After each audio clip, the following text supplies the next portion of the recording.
So, in Denmark, you can actually legally ferment a batch of wine right in your kitchen, until it hits about 15% alcohol.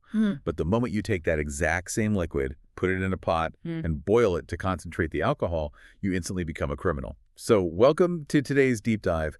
We've got a stack of Danish legal codes and economic analyses in front of us, and our mission today is to unpack this boundary to see what happens when a fun home hobby collides head-on with state economics. Yeah, it's honestly a really fascinating case study because according to the text we're looking at, fermenting your own beer or wine at home is perfectly legal. Right. But distilling that homebrew into spirits crosses this very rigid kind of invisible line, and that requires strict government permits. Which is just a bizarre line to draw, right? Yeah. Because chemically speaking, you're just heating up the wine you already legally made. Exactly, yeah. So why does applying heat suddenly make it a massive state issue? It feels like, I don't know, the government letting you bake a cake from scratch, but then demanding a special permit just to add the frosting. I actually love that analogy.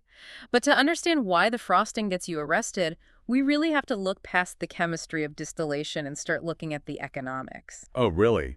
Yeah, well, because fermentation has a natural ceiling. Yeast generally dies off around 15% alcohol by volume. Right, meaning you can only make so much, and it's, relatively low proof. Yes, exactly. Distillation, on the other hand, allows you to purify and concentrate that alcohol up to 80 proof or even higher. Wow. And you can do it at scale, too, so suddenly you're producing commercial-grade spirits. Right.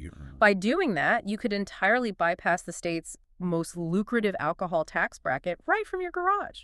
Wait, so if this isn't about the chemistry, since it's the exact same liquid, then the state must be guarding something else. That's the key. It has to be a financial boundary. Which is interesting because I always just assumed bans on home distilling were strictly about safety. Oh, sure, yeah. Preventing people from blowing up their kitchens or, accidentally poisoning themselves with toxic moonshine. Well, the safety argument is definitely the public-facing narrative, right? Right. But the economic analyses we reviewed for this are incredibly blunt about the reality here.